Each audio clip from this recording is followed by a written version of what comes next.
Assalamu alaikum dear students, how are you all? I hope you are all good and doing well in your life. Students, इस lecture में हम जो topics cover करेंगे वो हैं sources of energy. हम sources of energy वाला topic start करने जा रहे हैं जिसमें कई हेडिंग्स हैं। आज बेसिकली इस लेक्चर में हम कवर करेंगे 3 हेडिंग्स को। फॉसल फ्यूल एनर्जी होगी, उसमें हाइड्रो इलेक्ट्रिक जनरेशन होगा और सोलर एनर्जी होगा। तो चलिए विदाउट वेस्टिंग एनी टाइम हम अपने लेक्चर को स्टार्ट करते हैं। बिस्मिल्लाहिर्रहमानिर्रहीम। Fossil fuel energy comes out from burning of oil, coal and natural gas. इसमें वो कह रहा है कि फॉसल फ्यूल एनर्जी जो है वो कैसे हासिल की जाती है। Comes out from burning of oil यानी ऑयल को जलाने से, कोयला को जलाने से और जो कुदरती गैस है उसको जलाने से हासिल होती है। स्टूडेंट्स, अब बताती चलूँ आपको कि फॉसल फ्यूल्स जो हैं असल में कुदरती मादे होते हैं जो ज़मीन के अंदर मिलियन ऑफ ईयर्स पहले बने थे। ठीक है, ये नेचुरल थिंग्स होती हैं, ये इंसान नहीं बना सकता, ये नेचर ने बनाई होती हैं और मिलियन ऑफ ईयर्स पहले बनी हुई होती हैं। जब हम इनको बर्न करते हैं यानी जब इनको हम एक्सट्रैक्ट करके इनको बर्न करते हैं तो ये हीट एनर्जी को रिलीज़ करते हैं और यही हीट एनर्जी जो वो रिलीज़ करते हैं इससे हम अपनी इलेक्ट्रिसिटी को पैदा करते हैं। हम इसे फैक्ट्रीज़ को चलाते हैं और ट्रांसपोर्ट के लिए हम इनको यूज़ करते हैं। आज भी दुनिया के ज़्यादातर जो पावर प्लांट्स हैं वो फॉसल फ्यूल्स पर ही डिपेंड कर रहे होते हैं। सो ये हमारे पास एनर्जी का एक बहुत बड़ा ज़रिया होता है।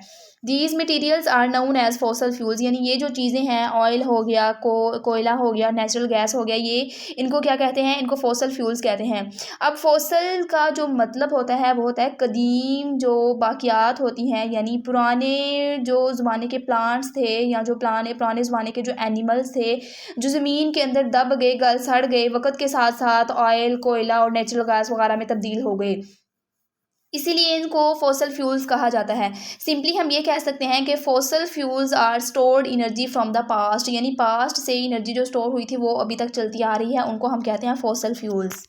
The burning of these fuels gives out heat which is used to generate steam that runs the turbines to produce the electricity।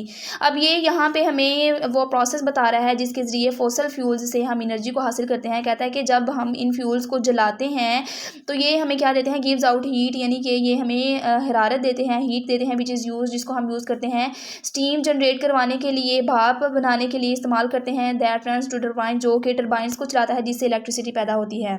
अब स्टूडेंट्स वो प्रोसेस को बता रहा है कि जब हम ये देखिए नीचे ये फिगर में देखिए, जब हम कोयला को या गैस को यहाँ से बर्न करते हैं, यहाँ से सप्लाई करके करते हैं तो यहाँ पे इनको जो बड़ी हीट दी जाती है जिससे ये बर्न होते हैं। तो बर्न होने से क्या होता है? हीट बनती है, भाप निकलती है। ये देखिए यहाँ पे ऊपर से स्टीम निकल रही है और कुछ स्टीम जो है यहाँ पे कन्वर्ट हो जाती है। स्टीम जो है, स्टीम का जो प्रेशर है वो ये टर्बाइंस लगी हुई हैं, इनको रोटेट करता है। स्टीम लाइन के आगे ये टरबाइन लगी हैं और जो यहाँ से स्टीम जा रही होती है वो टरबाइन को रोटेट करती है और टरबाइंस के साथ ये देखिए स्टूडेंट्स यहाँ पे जनरेटर अटैच होता है। जनरेटर जो है वो क्या करता है? फाइनली इलेक्ट्रिसिटी को प्रोड्यूस करता है। यानी जो ये हमने यहाँ पे कोयला को बर्न किया उसने स्टीम को प्रोड्यूस किया। स्टीम ने क्या किया? इस टरबाइन को रोटेट किया, उस टरबाइन ने रोटेट होकर जनरेटर को चला दिया और जनरेटर जब एक्टिव हुआ तो जनरेटर ने इलेक्ट्रिसिटी को प्रोड्यूस करना शुरू कर दिया। यानी ये एक सिंपल चेन है। यानी हम हीट देते हैं, उससे फॉसल फ्यूल से हम हीट देते हैं, हीट से स्टीम बनती है, स्टीम से टरबाइन चलते हैं और फाइनली टरबाइन जनरेटर को चला देते हैं और जनरेटर फाइनली इलेक्ट्रिसिटी को प्रोड्यूस करता है। तो ये एक लंबी चेन है जिसके ज़रिए हम फॉसल फ्यूल से एनर्जी को हासिल करते हैं। A block diagram of the process going on in electricity generation by fossil fuels in given। वही बात जो हमने अभी देखी कि ये ब्लॉक है, बिल्कुल एक चेन की तरह है, प्रोसेस है जिसके ज़रिए हम फॉसल फ्यूल से एनर्जी को हासिल करते हैं। स्टूडेंट्स, अब आगे देखिए यहाँ पे उसने हाइड्रो इलेक्ट्रिक जनरेशन का बताया हुआ है, हम वो उसको देख लेते हैं। Hydro electric generation is the electricity generated from the power of falling water. जैसे कि नाम से ही जाहिर हो रहा है कि हाइड्रो का मतलब होता है पानी और इलेक्ट्रिक का मतलब होता है इलेक्ट्रिसिटी यानी पानी के ज़रिए जो बिजली पैदा की जाती है उसे कहते हैं हाइड्रो इलेक्ट्रिक जनरेशन। यानी पानी के ज़रिए पैदा की जाने वाली बिजली को हम कहते हैं हाइड्रो इलेक्ट्रिक जनरेशन। वही बता रहा है इसमें कि जो ये जनरेशन होती है हाइड्रो इलेक्ट्रिक जनरेशन, ये एक इलेक्ट्रिसिटी है जो प्रोड्यूस की जाती है, बनाई जाती है पावर ऑफ फॉलिंग वाटर, यानी एक ऊंची जगह पे, हाइट पे पानी मौजूद होता है बहुत ज़्यादा बड़ी मिकदार में।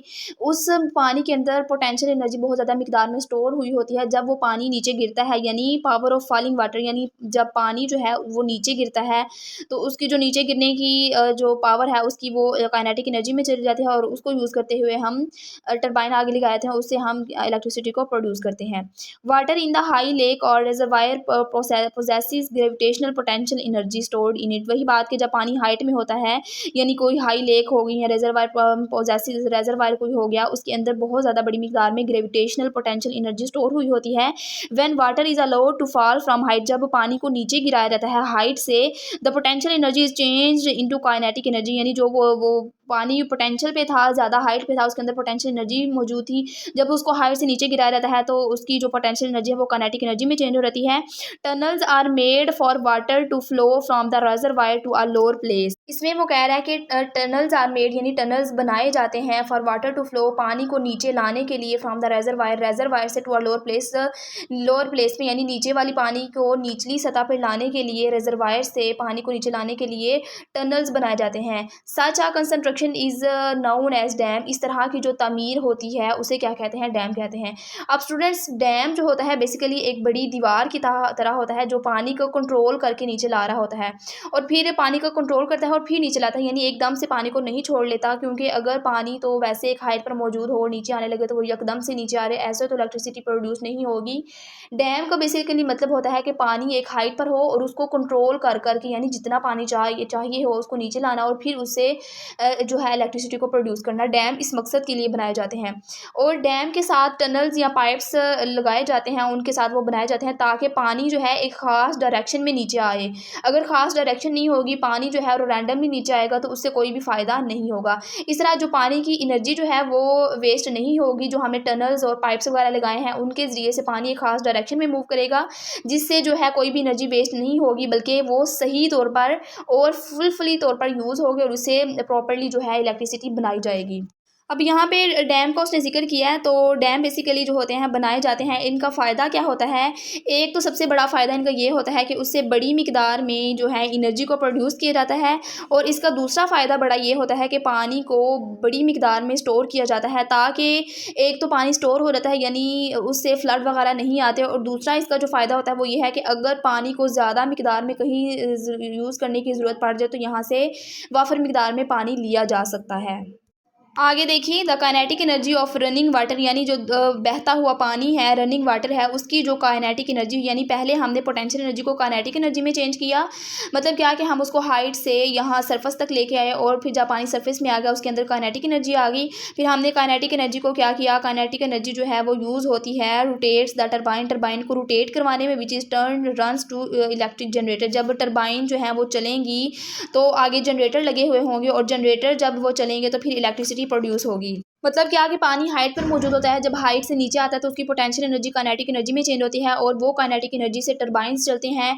और टरबाइन जो है वो ऐसे ही समझ ले जैसे कोई एक बड़ा चरखा होता है, या कोई घूमता हुआ कोई इस तरह करके घूमती हुई कोई मशीन होती है, और वो टरबाइन के अंदर से जब पानी गुजरता है तो उससे एनर्जी प्रोड्यूस होती है, जिससे जनरेटर जो है वो भी रोटेट करता है, यानी टरबाइन से जनरेटर को रोटेट करता है, और जनरेटर जो है उसके अंदर इलेक्ट्रिसिटी जो है वो प्रोड्यूस होती है, और यानी कि फिर वो पोटेंशियल एनर्जी को इलेक्ट्रिकल एनर्जी में चेंज कर देते हैं। तो पता चला कि जो वाटर है हमारे पास, वाटर हाइड्रो इलेक्ट्रिक पावर का सबसे बड़ा सोर्स है, यानी इससे इलेक्ट्रिसिटी को पैदा किया जा सकता है। स्टूडेंट्स, आगे देखिए, अगला टॉपिक है हमारे पास सोलर एनर्जी का, तो हम इसको कवर कर लेते हैं। तो चलिए, बिस्मिल्लाहिर्रहमानिर्रहीम। Sun is the biggest source of energy, यानी सूरज जो है वो एनर्जी हासिल करने का सबसे बड़ा ज़रिया है। बिगेस्ट सोर्स ऑफ एनर्जी, यानी दुनिया में जितनी भी नेचुरल एनर्जी है उन सब का ज़रिया क्या है? सूरज है। यानी सब को जो पीछे सोर्स है वो सूरज है, चाहे वो प्लांट्स की ग्रोथ हो या वो विंड्स मिल्स का चलना हो, जो भी है उन सब के पीछे जो असल सोर्स है वो सूरज है। The energy obtained from the sunlight is referred to as a solar energy. यानी सूरज से जो हम एनर्जी को हासिल करते हैं, the energy obtained from sunlight, यानी सूरज की रोशनी से जो हम एनर्जी को हासिल करते हैं उसको क्या कहते हैं, सोलर एनर्जी कहते हैं। सोलर जब भी हम कहते हैं तो उससे मतलब होता है कि सन और एनर्जी से मुराद एनर्जी यानी सूरज से हासिल की जाने वाली एनर्जी को हम कहते हैं solar energy. Solar energy can be used in two ways, कहता है कि सोलर एनर्जी को हम दो तरीक़ों से इस्तेमाल कर सकते हैं।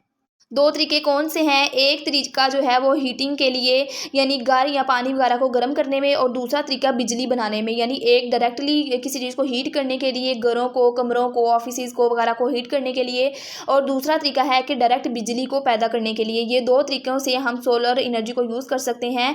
इधर it can be used for heating system, यानी किसी सिस्टम को हीट करने के लिए। ये तो यहाँ तो घर हो सकता है, या पानी हो सकता है, या कोई भी बिल्डिंग है उसको हमने गर्म रखना है तो उसके लिए हम इसको यूज़ कर सकते हैं। और can be converted to electricity, या दूसरा तरीका ये है कि इसको इलेक्ट्रिसिटी में या बिजली में चेंज किया जा सकता है। बिजली में कैसे चेंज किया जा सकता है, ये सोलर पैनल्स लगा के, या जो ये सोलर सिस्टम आ गए हैं अब हर बंदे ने सोलर सिस्टम लगा लिया है। तो ये क्या है कि सोलर पैनल से बेसिकली जो ये होते हैं सोलर रेडिएशंस हैं उनको यूज़ करने का एक तरीका है जिससे सोलर एनर्जी इलेक्ट्रिसिटी में कन्वर्ट हो जाती है।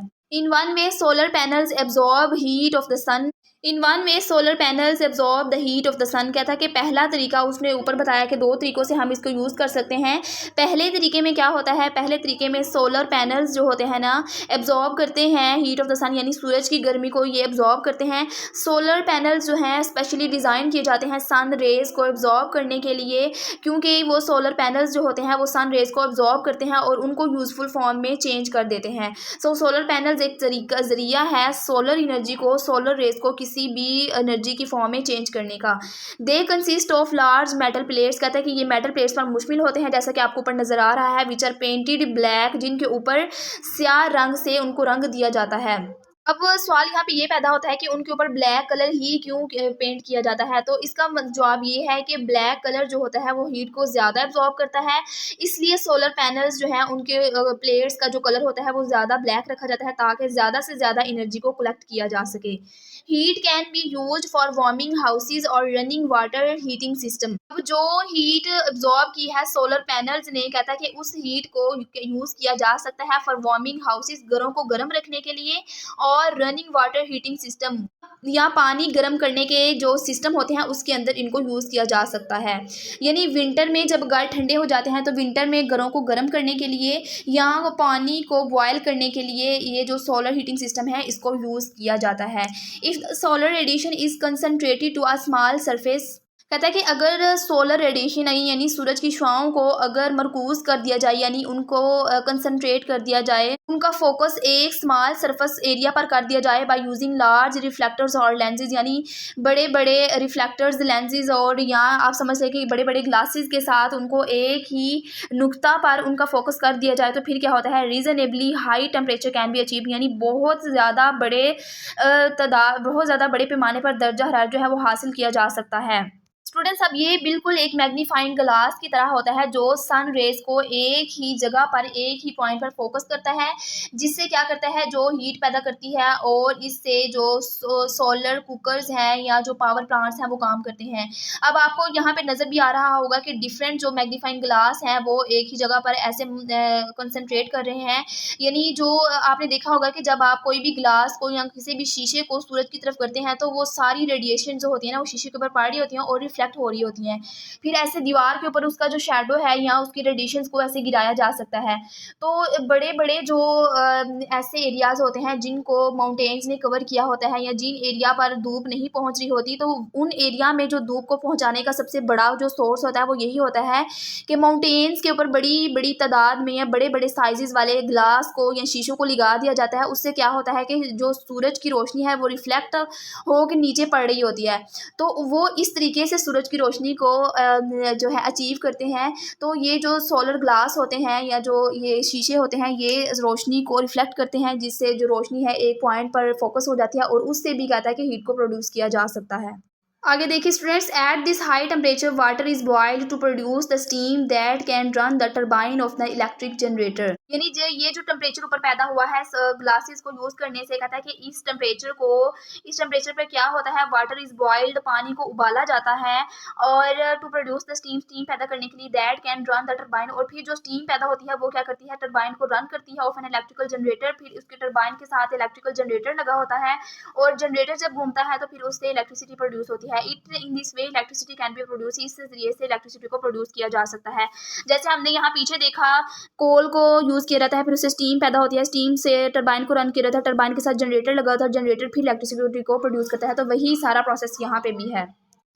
आगे देखिए students, in the second method sunlight is directly transform to electricity through the use of the solar cells. ऊपर जो हमने पहला जरिया पढ़ा था उसमें ये था कि सोलर रेस को किसके जरिए एब्जॉर्ब किया जाता है, सोलर पैनल्स लगा के, और सोलर पैनल्स को आगे फिर वो जो टरबाइंस वगैरह हैं, जनरेटर वगैरह, उससे स्टीम पैदा की जाती है, ये वो।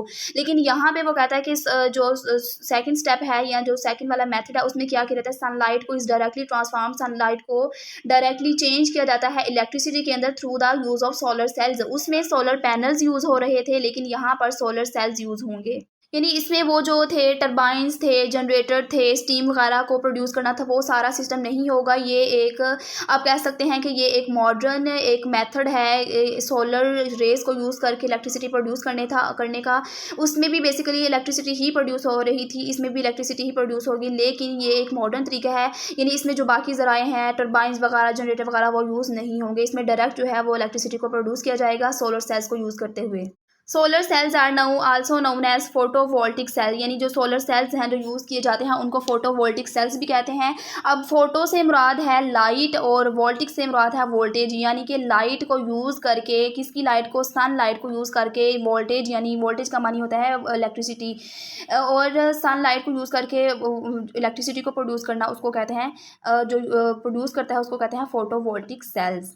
The voltage produced by the single voltaic cell is very low, कहता है कि जो एक सिंगल सेल है, सोलर सेल एक छोटा सा सेल होता है, अकेला सेल ज़्यादा बिजली नहीं दे सकता, सिर्फ थोड़ा सा उससे वोल्टेज मिलेगा, इसलिए वो बहुत छोटा होता है। In order to get sufficient high voltage for practical use, कहता है कि हमें डेली लाइफ में ज़्यादा एनर्जी यूज़ करने के लिए क्या करना होगा, a large number of such cells are connected, या कहता है कि छोटे छोटे सेल्स को लेकर बड़ी तादाद में उनको कनेक्ट करके in series to form a solar cell panel. कहता है कि एक सेल जो सिंगल सेल है वो प्रोड्यूस नहीं कर सकता इलेक्ट्रिसिटी को, इसलिए हमें ज़्यादा सेल्स को लेकर, कई सेल्स को मिलाकर ज़्यादा ताकत वाला एक बड़ा सोलर सेल्स बनाना होता है, जिससे जो है ज़्यादा एनर्जी प्रोड्यूस की जा सके।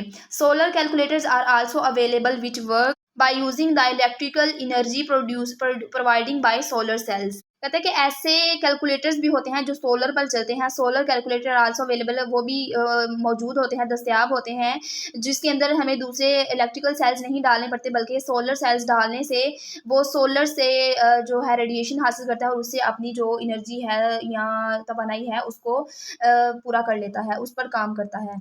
Large solar panels are also use to power satellites. कहता है कि जो बड़े बड़े सोलर पैनल्स होते हैं ना, वो पावर सेटेलाइट्स को भी एनर्जी फ्राहम करने के लिए इस्तेमाल किए जाते हैं। यानी जो स्पेस में सेटेलाइट्स छोड़े हुए होते हैं वो चूँकि ज़मीन के इर्द गिर्द घूमते हैं, और वहाँ पे सोलर एनर्जी ज़्यादा पाई जा सकती है। आप यहाँ पे साइड वाली व्यू में देख लीजिए कि यहाँ पे देखिए प्लेट्स जो है बिल्कुल सन के करीब है, और इसके ऊपर जो है बहुत ज़्यादा पैनल्स लगाए हुए होते हैं, इसलिए वो ज़्यादा जल्दी से इससे एनर्जी हासिल कर लेती है और अपनी जो वर्क है उसको कंटिन्यू रखती है। यानी वहाँ पे उनको डायरेक्ट इलेक्ट्रिसिटी देने की ज़रूरत नहीं होती, और वो क्या करती हैं, सोलर के ज़रिए, अपने पैनल के ज़रिए सूरज से रोशनी लाइट हासिल करते हैं, और इस लाइट की एनर्जी को यूज़ करते हुए अपना जो वर्क है या अपना जो फ्यूल है वो पूरा कर लेते हैं। सो स्टूडेंट्स, ये था हमारा आज का टॉपिक, जिसमें हमने 3 जो सोर्सेज ऑफ एनर्जी को पढ़ा, fossil fuel energy, hydro electric generation और सोलर एनर्जी को पढ़ा। नेक्स्ट हम पढ़ेंगे न्यूक्लियर एनर्जी, जो थर्मल एनर्जी, और हम पढ़ेंगे विंड एनर्जी को। तब तक के लिए अपना ख्याल रखिएगा, जुड़िए रहिएगा हमारे साथ। अगर आपको ये टॉपिक अच्छे से समझ आ गया हो तो प्यारा सा कमेंट लिखिएगा और वीडियो को लाइक कीजिएगा। तब तक के लिए अल्लाह हाफिज़, अपना ख्याल रखिएगा।